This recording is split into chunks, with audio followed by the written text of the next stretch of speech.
I believe all members have had an opportunity to give an opening statement that wish to. The record, of course, will allow members to submit statements, and they will be a part of the record. The chair would like to now call up H.R. 3200 and have the clerk report the title of the bill. H.R. 3200, a bill to provide affordable, quality health care for all Americans and reduce the growth in health care spending and for other purposes. Without objection, the first reading of the bill will be dispensed with. If what do I do next? H.R. 3200 is now considered as read, and the clerk will designate Section 1. Section 1, short title, table of divisions, titles, and subtitles. Chair now recognizes himself to offer a manager's amendment to H.R. 3200 in the form of an amendment in the nature of a substitute. The clerk will report the amendment. Amendment in the nature of a substitute to H.R. 3200 offered by Mr. Waxman of California.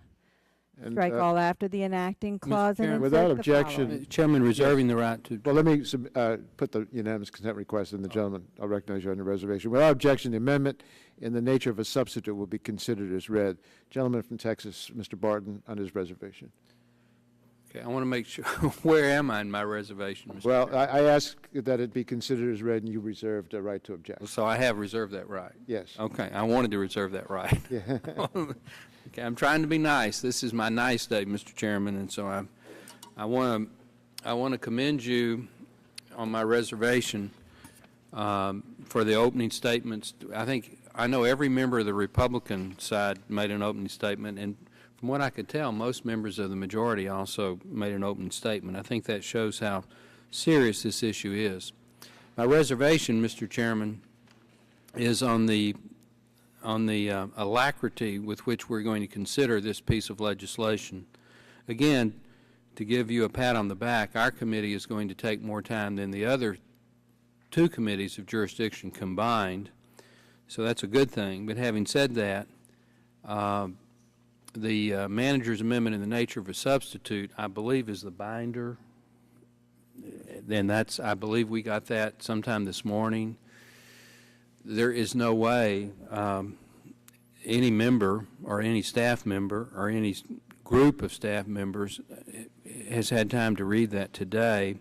Gentleman yield, it was circulated last night, but I take your point as valid. Members are still reading it. So here Mr. Boyer took it to bed with him and still, just I know that hadn't finished it. That may say something. Well, I'm not going to say that. Yeah, I'm not going to. You corrected me, Mr. Chairman, just in time. But here's my point. I'm not going to object to this because I know that there is tremendous pressure to move this bill, or at least to consider the bill. But on my reservation, I would ask you to comment on, as we get into the substantive part of the markup, we've got A, B, and C. We've got Division A, Division B, and Division C. We're going to start on Division A. I think start on Division C tomorrow, is what you said. Yes.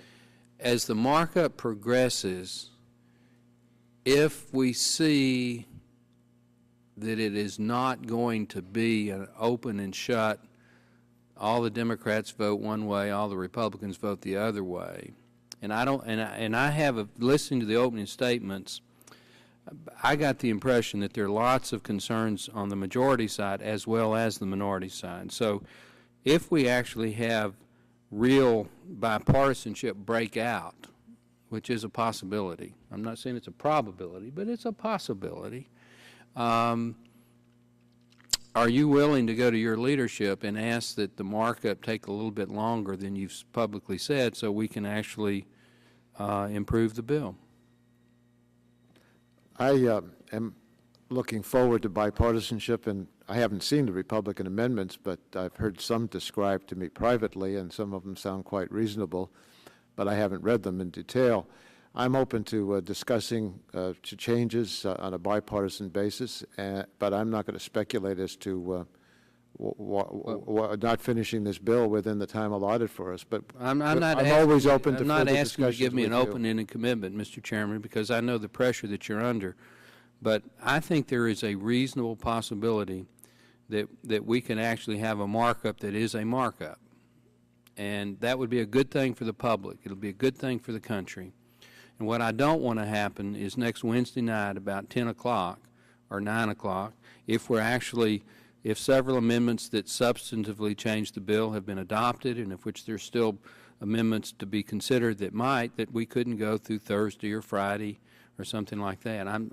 What I'm asking for is some possibility that we might have enough time next week. I think we're going to be here through Friday, that we could continue past Wednesday evening. Now, you have the right to move the previous question at any time, and if I don't object right now, you only have to do that one time, because if we accept the manager's amendment in the nature of a substitute as the vehicle, then then there's only, we don't have the, you can move the previous question one time and shut the markup down.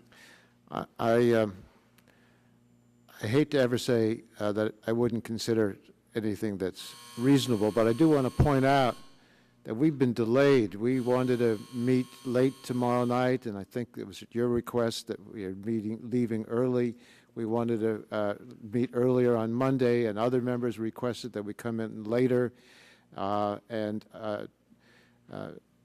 would like us to just concentrate on this bill and move forward with it.